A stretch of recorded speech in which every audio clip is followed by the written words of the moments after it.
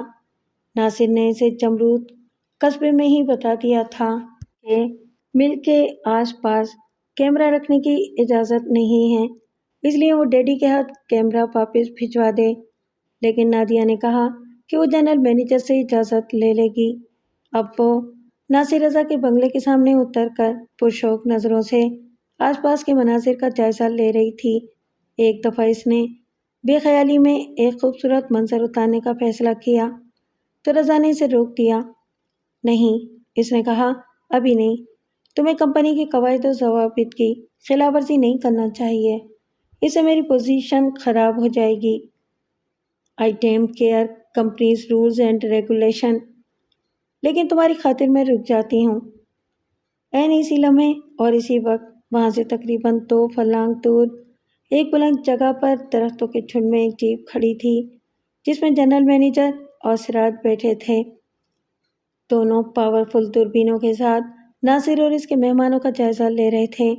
یہ کام عموماً سراج کے کارندے کرتے تھے، لیکن چونکہ آنے والی 2 لڑکیاں تھیں اس لیے سراج نے خود انہیں واچ کرنے کا فیصلہ کیا۔ جب ناصر رضا نے نادیہ کو تصویر اتارنے سے منع کیا تو جنرل مینیجر نے کہا، ناصر رضا ایک بااصول نوجوان معلوم ہوتا ہے، ہم اس پر واقعی بھروسہ کر سکتے ہیں۔ سراج اپنی دوربین نادیہ پر فوکس کرتے ہوئے بولا، یہ جینس اور جیکٹ والی لڑکی خاصی دلچسپ معلوم ہوتی ہے۔ مسٹر ناصر کو پیغام بھجوا دیں کہ ان کے مہمان آج ہمارے ہاں رات کا کھانا کھائیں گے۔ ناصر رضا چیئرمین کی دعوت کا پیغام پا کر بہت خوش ہوا۔ نادیہ کی آمد اس کے لیے خوش کن ثابت ہوئی تھی، اس کی وجہ سے اسے سراج کے قریب ہونے کا موقع مل رہا تھا۔ اس موقع سے فائدہ اٹھاتے ہوئے وہ سراج کی تصویر حاصل کرنے کی کوشش کر سکتا تھا۔ شام کی چائے انہوں نے آفیسرز کلب میں پی اور مختلف لوگوں سے گپ شپ کرتے رہے۔ چائے کے بعد ربیہ ٹیبل ٹینس کھیلنے لگی اور ناصر رضا نادیہ کو ایک طرف لے گیا۔ نادیہ، کیا میں تم پر اعتماد کر سکتا ہوں؟ او ڈیئر، نادیہ نے حیرانی سے کہا، کیا ابھی تک یہ سلسلہ بغیر اعتماد کے چل رہا ہے؟ یہ بات نہیں ہے، ناصر رضا نے دھیمی آواز میں کہا، یہ سوال میں نے اس لیے کیا ہے کہ بعض اوقات اصول اعتماد کی راہ میں حائل ہو جاتے ہیں۔ دراصل مجھے کچھ اس طرح سوال کرنا چاہیے تھا کہ کیا تم آؤٹ آف دا وے جا کر میری مدد کر سکتی ہو؟ کر سکتی ہوں، بشرطے کہ ایسا کرنا میرے اختیار میں ہو۔ مجھے اپنے چیئرمین اور اس کی بیوی کی تازہ ترین تصویر چاہیے۔ نادیہ کے چہرے پر لمحے بھر کے لیے بڑی سنجیدہ قسم کی حیرت نمودار ہوئی، لیکن فوراً ہی اس کی جگہ ایک سادہ سا تاثر نمودار ہو گیا۔ بولی، تم اپنے چیئرمین سے اجازت لے کر بآسانی تصویر اتار سکتے ہو؟ ہاں، یہ بظاہر یہ بات آسان لگتی ہے، مگر میرا چیئرمین سے درخواست کرنا کچھ عجیب معلوم ہوگا، خصوصاً اس لیے بھی کہ مجھے اس کی بیوی کی تصویر بھی چاہیے۔ البتہ تمہاری بات اور ہے، تم یہ کہہ سکتی ہو کہ تمہیں اپنے سفر کی یادگار کے طور پر تصویر چاہیے۔ تم نے تو کہا تھا یہاں تصویریں اتارنا منع ہے۔ منع تو ہے، لیکن اگر چیئرمین اجازت دے دے تو بھی تصویر اتاری جا سکتی ہیں۔ میں ٹرائی تو کر سکتی ہوں، نادیہ نے کہا، پھر بھویں سکیڑ کر بولی، لیکن تمہیں چیئرمین اور اس کی بیوی کی تصویریں کیوں چاہیے؟ ناصر اس اچانک سوال کے لیے تیار نہیں تھا، متذبذب لہجے میں بولا، بس یوں ہی؟ اس کا مطلب ہے کہ تم بے اعتماد کے قائل ہو؟ میں تو تم پر اعتماد کرتے ہوئے اس جنگل میں تمہارے پاس آ گئی ہوں، لیکن تم مجھ پر اعتماد کرتے ہوئے ڈرتے ہو۔ نہیں، یہ بات نہیں ہے، دراصل یہ تصویر کسی اور کو چاہیے۔ کس کو؟ نادیہ نے جاننا چاہا۔ جس نے یہ تصویر مانگی ہے، اس نے سخت رازداری کی تاکید کی ہے۔ مجھے امید ہے کہ تم اس رازداری کا خیال رکھو گی۔ خاصی دلچسپ سچویشن معلوم ہوتی ہے، نادیہ نے کہا، اب زیادہ سسپینس پیدا نہ کرو۔ یہ تصویر چیئرمین کی پہلی بیوی نے مانگی ہے، بیگم نریما سراج نے۔ یہاں جو بیوی ہے وہ سراج علی کی دوسری بیوی ہے۔ غالباً پہلی بیوی کوئی کیس ویس کرنا چاہتی ہوگی۔ ہاں، کچھ ایسی ہی بات ہے۔ تمہیں اپنے باس کے ساتھ وفاداری کرنی چاہیے۔ ہاں، یہ تو ہے، لیکن 2 باتیں اس وفاداری میں رکاوٹ بن رہی ہیں۔ خاصی سلو موشن میں آگے بڑھ رہے ہو، ایک دفعہ ساری باتیں کیوں نہیں بتا دیتے؟ ناصر رضا ایک لمحے رک کر بولا، پہلی بات تو یہ ہے کہ نریما بیگم کے ساتھ خاصا ظلم ہوا ہے۔ دوسری بات یہ ہے کہ اس کام سے مجھے کوئی مالی فائدہ حاصل ہو جائے گا۔ اوہ، یہ ہے بنیادی بات۔ کتنا فائدہ ہوگا؟ تقریباً 10 لاکھ روپے کا۔ نوٹ بیڈ، نادیہ نے آنکھیں پھیلائیں، میں تمہاری مدد کرنے کی کوشش کروں گی، ڈونٹ وری۔ سراج علی کی قلعہ نما رہائش گاہ کے صدر دروازے پر 3 باوردی اور مسلح محافظ موجود تھے۔ ناصر رضا اپنے خوبصورت مہمانوں کے ہمراہ کمپنی کی جیپ میں وہاں پہنچا اور دروازہ کھلوانے کے لیے ہارن بجایا۔ ایک محافظ باہر آیا اور تنقیدی نظروں سے مہمانوں کا جائزہ لیا۔ نادیہ نے اپنا پرس اور کیمرہ گود میں رکھا ہوا تھا۔ بی بی، یہ کیمرہ اندر نہیں جائے گا، محافظ نے کہا۔ کیا؟ نادیہ نے محافظ کو گھورا۔ اس کیمرے میں کوئی بم تو نہیں ہے؟ وہ تو ٹھیک ہے، مگر سیب کا آرڈر نہیں ہے۔ ہم صاحب کے پاس ہی جا رہے ہیں، اگر انہوں نے منع کیا تو تصویریں نہیں اتاریں گے۔ اب مجبور ہے سیب، آپ کیمرہ اندر نہیں لے جا سکتے۔ نادیہ نے ناصر کے کہنے پر کیمرہ محافظ کے حوالے کر دیا۔ تب دوسرے محافظ نے گیٹ کھول دیا۔ برآمدے میں ایک خوش شکل نوجوان استقبال کے لیے موجود تھا۔ اس نے تینوں کو آراستہ ڈرائنگ روم میں پہنچا دیا۔ تشریف رکھیں، صاحب ابھی آتے ہیں۔ تینوں حیرت سے اس ڈرائنگ روم کی پرشکو و آرائش کو دیکھنے لگے۔ ہر شے بے مثال اور لاجواب تھی۔ اللہ، رابعہ نے کہا، یہ ڈرائنگ روم ہے یا برٹش میوزیم کا کوئی کمرہ؟ بعض لوگوں کے پاس جب دولت آتی ہے تو وہ تسکین قلب و نظر کے لیے دنیا کی ہر شے خرید لینا چاہتے ہیں۔ نادیہ منہ بناتے ہوئے بولی، یار تم اپنی اردو معلیٰ کو ذرا لپیٹ کر رکھو، اور حسین تو تم بھی ہو، ذرا بچ کر رہنا۔ تم سے کم ہوں، اہل نظر کی پہلے تم پر نظر ٹھہرتی ہے۔ اہل نظر، تسکین قلب و نظر، نادیہ ایک ایک لفظ چبا چبا کر بولی۔ ناصر رضا سن رہے ہو؟ اسی لمحے سراج علی اپنی بیگم کے ساتھ کمرے میں داخل ہوا اور ناصر رضا سے ہاتھ ملایا۔ آپ کی نوازش ہے سر، رضا نے کہا اور پھر لڑکیوں کا تعارف کراتے ہوئے کہا، یہ میری کزن ناتیہ پاشا ہیں اور یہ ربیہ حنیف ہے۔ لڑکیوں نے بیگم سراج سے ہاتھ ملائے اور سراج کو زبانی سلام کیا۔ Glad to see you girls, Siraj Ali نے کہا، فرحان صاحب نے مجھے بتایا تھا کہ تم میں سے ایک اسٹون اسپیشلسٹ ہے۔ او نو، نادیہ نے بے ساختہ کہا۔ یو مین ماہر پتھر؟ واٹ اے خوفناک ٹرم! سراج علی اس کی بے ساختگی پر محظوظ ہوا۔ بولا، میں ذرا ان پڑھ سا آدمی ہوں، میں ماڈرن سائنس کے بارے میں زیادہ نہیں جانتا۔ فرحان صاحب نے کوئی مشکل سی ٹرم استعمال کی تھی۔ جیالوجسٹ، ناصر نے کہا۔ نادیہ آج کل جیالوجی اور سفرالوجی پڑھ رہی ہیں۔ ونڈرفل، ونڈرفل، سراج علی نے کہا۔ اس کی نظر نادیہ پر جمی ہوئی تھی، جو سفید شرٹ، براؤن پتلون، گلابی جیکٹ اور فل بوٹ پہنے ہوئے تھی۔ آنکھوں پر گہرے رنگ کا چشمہ تھا، سر پر پی کیپ اور کندھے پر شولڈر بیگ لٹک رہا تھا۔ سر، مجھے یہاں آ کر خوشی نہیں ہوئی کیونکہ گیٹ پر ہماری تلاشی لی گئی تھی اور ہمارا کیمرہ ضبط کر لیا گیا تھا۔ اوہ، ڈونٹ وری، تمہارا کیمرہ تمہیں واپس مل جائے گا۔ دراصل یہاں کیمرہ استعمال کرنے کی اجازت نہیں ہے۔ ہم آپ کے ساتھ چند تصویریں اتروانا چاہتے تھے، نادیہ نے کہا، اور کوئی ایسی بات نہیں تھی۔ تم لوگ بھی یہیں ہو، تصویریں اتروا لیں گے؟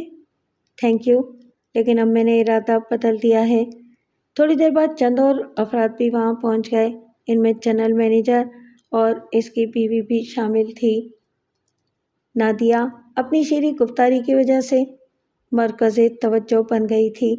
باتوں کے دوران جنرل مینیجر نے اپنی جیب سے سگریٹ کا پیکٹ نکالا اور ایک سگریٹ رضا کو بھی پیش کیا۔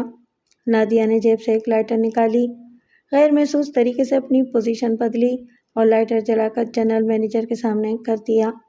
لائٹر کے جلنے کے ساتھ ہی اندر سے مدھم موسیقی کی آواز سنائی دینے لگی۔ اوہ بیوٹیفل، جنرل مینیجر نے سگریٹ جلانے کے بعد کہا، شکریہ۔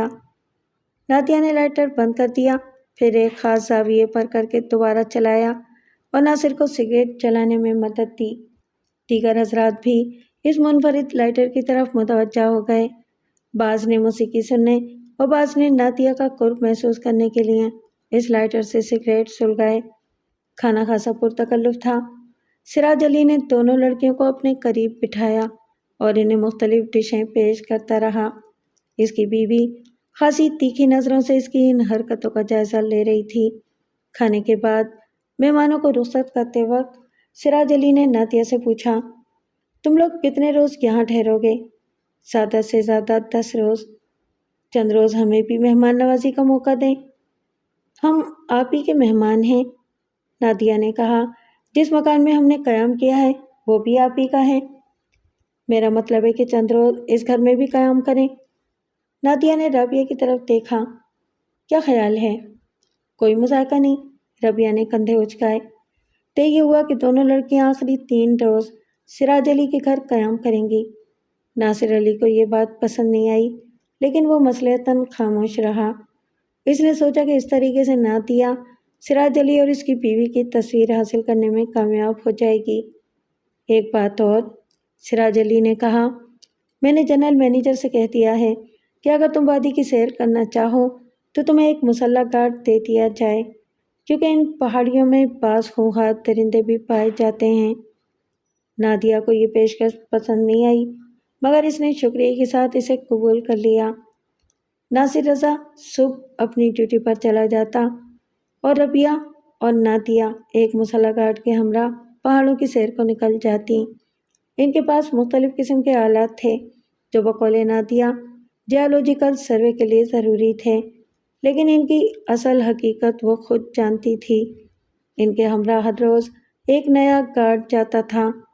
گارڈ خود جاہل اور ان پڑھ ظاہر کرتا تھا، مگر نادیہ پہلے ہی روز یہ سمجھ گئی تھی کہ گارڈ کو حفاظت سے زیادہ نگرانی کے لیے بھیجا جاتا ہے، اور یہ کہ وہ پڑھا لکھا ہوتا ہے اور انگریزی سمجھ سکتا ہے۔ دوسرے گارڈز بھی پڑھے لکھے تھے، لہٰذا دونوں بڑی محتاط گفتگو کرتی تھیں۔ چوتھے روز بنگلے میں واپس پہنچنے کے بعد رابعہ نے کہا، میرا خیال ہے کہ ہم وقت ضائع کر رہے ہیں۔ اس وقت دن کے 2:30 بجے تھے اور بنگلے میں ان کے سوا اور کوئی نہیں تھا۔ نادیہ نے تمام کمروں کا اچھی طرح جائزہ لیا، پھر بیرونی دروازہ بند کرنے کے بعد بولی، تم نے ایک بات نوٹ کی ہوگی کہ محافظوں نے ہمیں مل کے پچھلے حصے کی طرف نہیں جانے دیا۔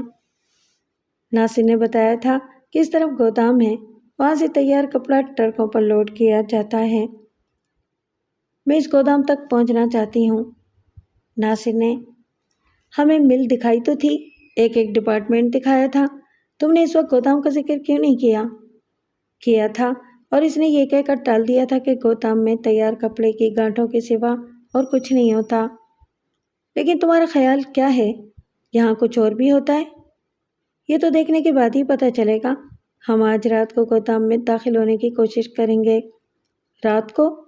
رابعہ فکر مندی سے نادیہ کو گھورنے لگی۔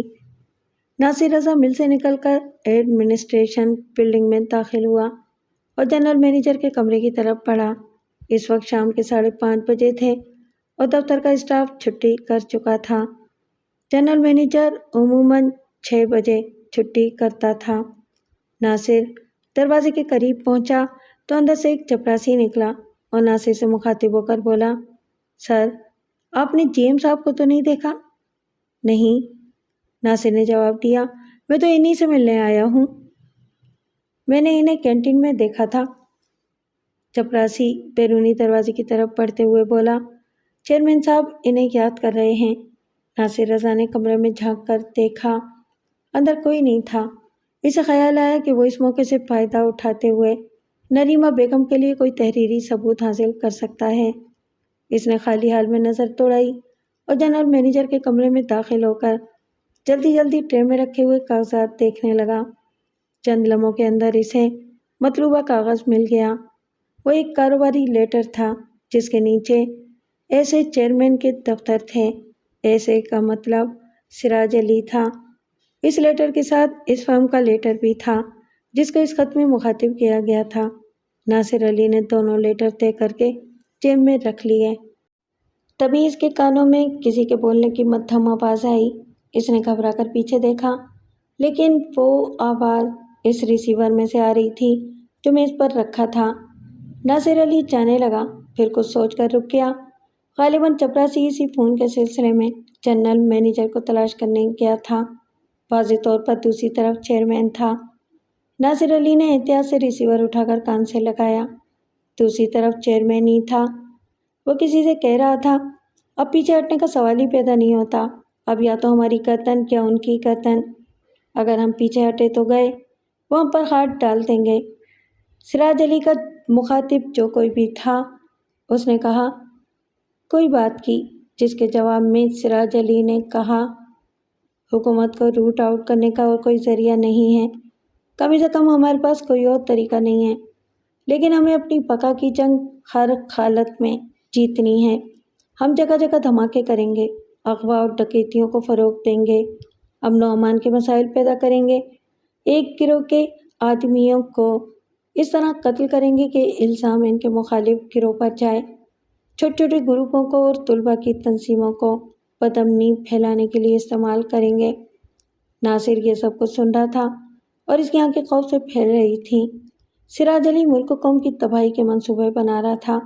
اس خطرناک سازش کے بارے میں حکومت کو مطلع کرنا بہت ضروری تھا۔ وہ سوچ ہی رہا تھا کہ باہر حال کمرے میں قدموں کی چاپ سنائی دی۔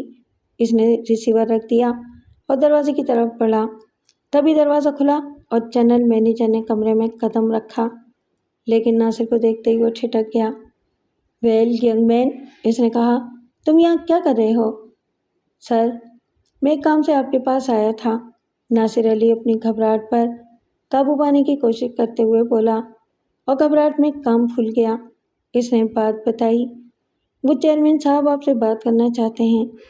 جنرل مینیجر نے ریسیور اٹھایا اور ہیلو ہیلو کرنے لگا، لیکن دوسری طرف سے جواب نہیں ملا۔ غالباً سراج علی ریسیور نیچے رکھ کر بھول گیا تھا۔ اس کی آواز بدستور آ رہی تھی۔ جنرل مینیجر نے چیئرمین کے چند جملے سنے اور پھر بھویں سکیڑ کر ناصر رضا کو گھورنے لگا۔ تمہیں یہاں کتنی دیر ہوئی ہے؟ مشکل 1 منٹ ہوا ہوگا۔ جنرل مینیجر نے ریسیور کریڈل پر رکھا اور بولا، تم باہر ٹھہر کر میرا انتظار کرو۔ اوکے سر، ویسے میری کزن انتظار کر رہی ہوں گی۔ ٹھیک ہے، ابھی جاؤ اور 1 گھنٹے کے بعد مجھے ملو۔ اور سنو، میں اپنی غیر موجودگی میں کسی کا اپنے دفتر میں داخل ہونا پسند نہیں کرتا۔ Sorry sir. ناصر رضا دفتر سے نکلا تو سخت فکر مند تھا۔ اس نے سوچا جنرل مینیجر صاحب کو شدید شک ہو گیا ہے کہ وہ فون پر چیئرمین صاحب کی باتیں سنتا رہا تھا۔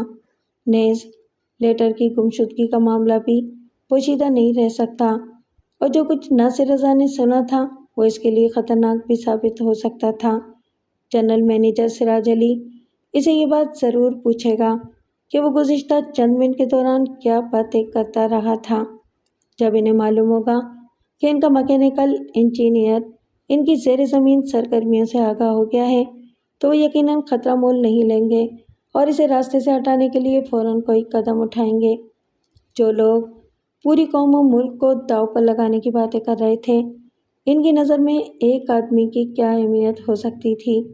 اس کے ساتھ ہی ناصر رضا کو سابق انجینئر کی پرہیبت موت کے بارے میں سنی ہوئی باتیں یاد آ گئیں اور وہ سر سے پیر تک لرز کر رہ گیا۔ جی ایم تیزی سے سراج علی کے کمرے میں داخل ہوا اور میز پر رکھے ہوئے ریسیور کی طرف اشارہ کرتے ہوئے بولا، سر، یہ کیا غضب کیا آپ نے؟ یہ ریسیور آپ کے سامنے رکھا ہوا ہے اور آپ اتنی اونچی آواز میں باتیں کر رہے ہیں؟ او مائی گاڈ، اس کا تو مجھے بالکل خیال ہی نہیں رہا۔ آپ کا باہر سے فون آیا تھا، آپریٹر نے یہاں لائن ملا دی اور میں نے آپ سے چپراسی سے بات کرنے کے بعد ریسیور نیچے رکھ دیا۔ جی ایم نے کمرے میں موجود ان 2 افراد کی طرف دیکھا۔ سراج علی نے ریسیور کریڈل پر رکھ دیا۔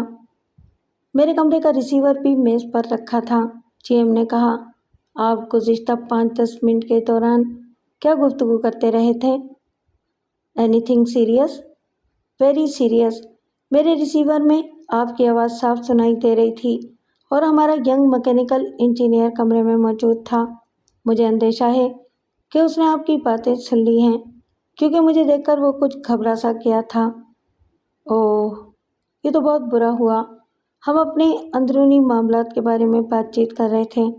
آر یو شور کہ ناصر میری باتیں سنتا رہا تھا؟ میں یقین سے کچھ نہیں کہہ سکتا۔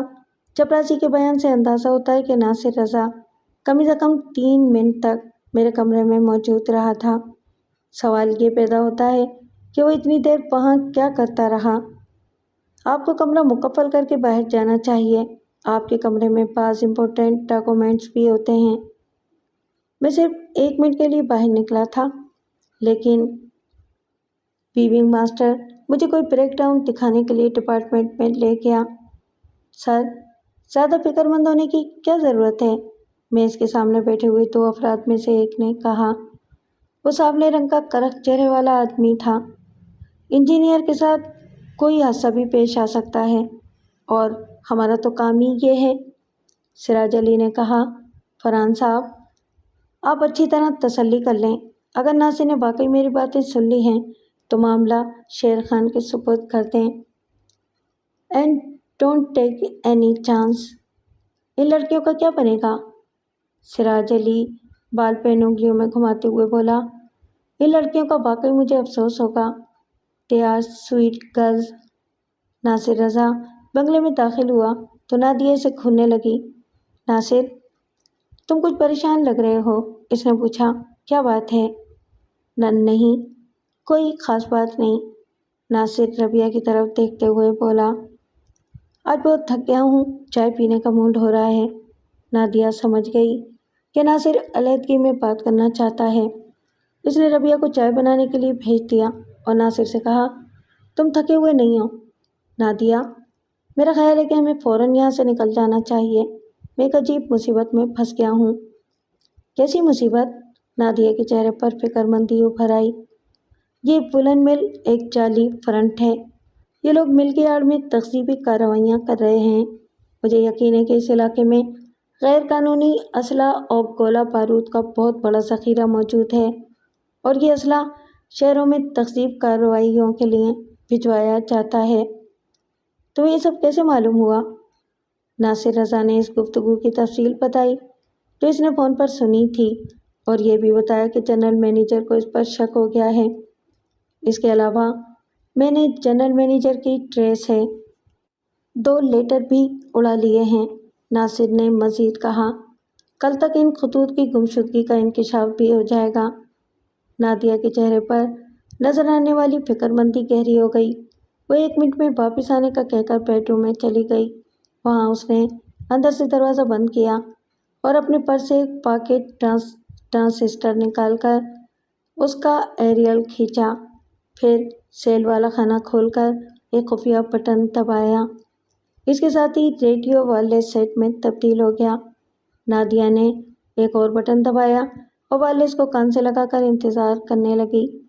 لمحے بھر کے بعد دوسری طرف سے ایک مدھم آواز سنائی دی، ABC testing, testing, ABC testing, yes, operation 302 speaking, Nadia نے دھیمی آواز میں کہا۔ Operation 302، emergency calling, emergency calling, yes, operation 302۔ Listen carefully, اس علاقے میں غیر قانونی گولے بارود کا وسیع ذخیرہ موجود ہے۔ فوراً مسلح مدد روانہ کرو۔ یہاں پر 50 سے 100 مسلح افراد موجود ہیں۔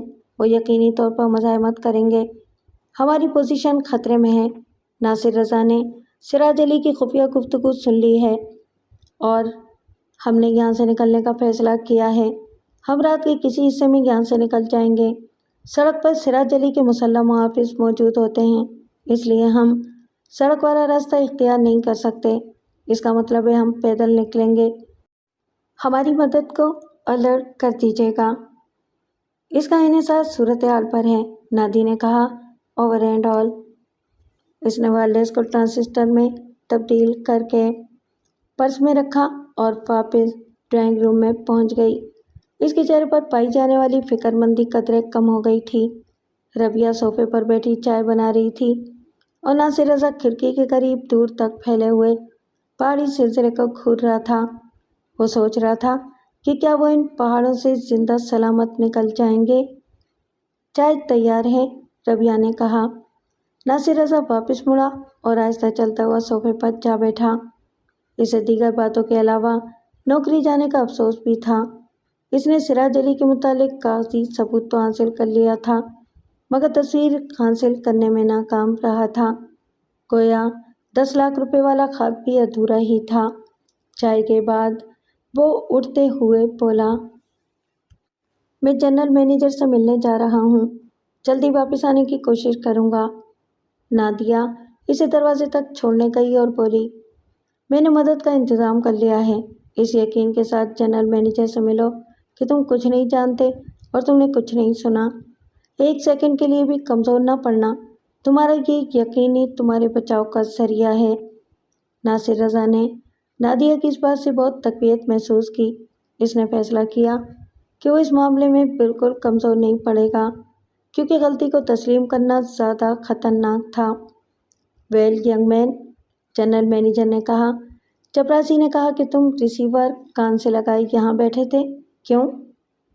چپراسی جھوٹ بولتا ہے سر، ناصر نے مضبوط لہجے میں کہا۔ میں 1 منٹ یہاں ٹھہر کر کینٹین کی طرف چلا گیا تھا، کیونکہ چپراسی نے کہا تھا کہ آپ کینٹین میں ہوں گے، لیکن جب آپ کینٹین میں نہیں نظر آئے تو میں سمجھا کہ آپ دوسری طرف سے دفتر چلے گئے ہوں گے، لہٰذا میں واپس آ گیا اور دوبارہ دفتر میں دیکھا۔ دیکھنے اور اندر داخل ہونے میں بہت فرق ہے، میں نے تمہیں کمرے کے اندر دیکھا تھا۔ ناصر رضا نے اس بات کا جواب بھی سوچ لیا تھا، بولا، چپراسی نے بتایا کہ چیئرمین صاحب آپ کو یاد کر رہے ہیں۔ جب میں نے ریسیور میز پر رکھا دیکھا تو سوچا کہ چیئرمین صاحب کو بتا دوں کہ آپ سیٹ پر نہیں ہیں۔ اتنے میں باہر قدموں کی آواز سنائی دی اور میں سمجھ گیا کہ آپ واپس آ گئے ہیں۔ تمہارا مطلب ہے کہ تم نے ریسیور کو ہاتھ نہیں لگایا؟ جی ہرگز نہیں۔ جنرل مینیجر چند لمحوں تک ناصر رضا کو گھورتا رہا، پھر بولا، ایک بڑا سا کاغذ لو اور اس پر اپنے دونوں ہاتھوں کے فنگر پرنٹ اتار کر مجھے دے دو۔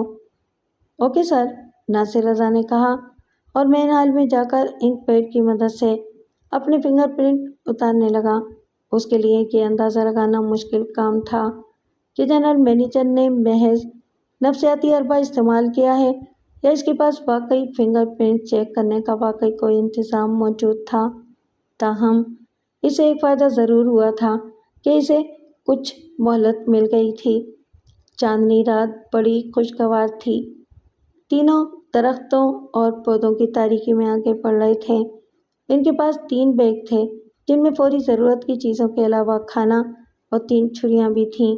ناصر کے ہاتھ میں ایک مضبوط ڈنڈا تھا جو ان کا کل اسلحہ تھا، جسے انہوں نے ممکنہ خطرے کا مقابلہ کرنے کے لیے اپنے پاس رکھ لیا تھا۔ وہ رات کے 12 بجے بنگلے سے نکلے تھے اور دشمنوں کو دھوکہ دینے کے لیے اپنے بستروں پر تکیے رکھ کر اوپر کمبل ڈال دیے تھے۔ انہیں امید تھی کہ صبح کا اجالا پھیلنے تک وہ کسی مضبوط اور محفوظ مقام تک پہنچ جائیں گے۔ انہیں سفر کرتے کرتے 1 گھنٹہ ہو چکا تھا اور اب انہوں نے خود کو قدرے محفوظ سمجھنا شروع کر دیا تھا۔ وادی میں ہلکی ہلکی ہوا چل رہی تھی اور فضا میں درندوں کی آوازیں گونج رہی تھیں۔ اگر ان پر خوف طاری نہ ہوتا تو وہ وادی کے حسن سے خوب لطف اندوز ہوتے۔ ان پر اپنے دشمن کے علاوہ کسی نامعلوم خونخوار درندے کا خوف بھی طاری تھا، تاہم ابھی تک کسی درندے سے ان کا سامنا نہیں ہوا تھا اور انہوں نے یہ سوچنا شروع کر دیا تھا کہ درندے والی بات محض ان انسانی درندوں کا ایک حربہ تھی جن کے چنگل سے نکل کر وہ بھاگے تھے۔ نصف گھنٹے مزید خیریت سے گزر گیا، یہاں تک کہ وہ ایک چشمے کے پاس پہنچ گئے۔ میرا خیال ہے کہ ہمیں ایک احتیاطی تدبیر کر لینی چاہیے، نادیہ رکتے ہوئے بولی۔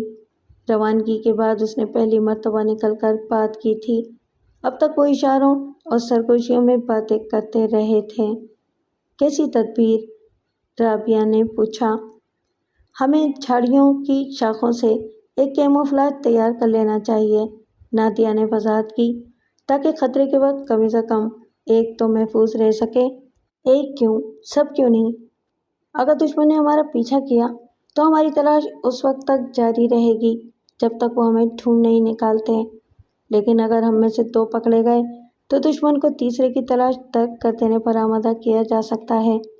مثلاً ہم کہہ سکتے ہیں کہ ہمارا تیسرا ساتھی بیمار تھا اور اس نے وہیں خالی مکان میں پناہ لے لی تھی۔ ناصر نے حیرت سے نادیہ کی بات سنی۔ وہ اسے فقط ایک ماڈرن قسم کی خود پسند لڑکی سمجھتا تھا، لیکن اب اس کی باتیں اسے حیران کر رہی تھیں۔ اس نے پوچھا، یہ کیموفلاج کس قسم کا ہوگا؟ یہ بڑے سائز کا ایک مخروطی ٹوکری جیسا ہوگا۔ اس کے اندر اتنا بڑا خلا ہوگا کہ ایک آدمی اس کے نیچے بیٹھ سکے، اور باہر سے یہ ان بے شمار جھاڑیوں جیسا ایک جھاڑی ہوگی۔ دشمن اسے جھاڑی سمجھ کر نظر انداز کر دے گا۔ ناصر کو وہ آئیڈیا پسند آیا۔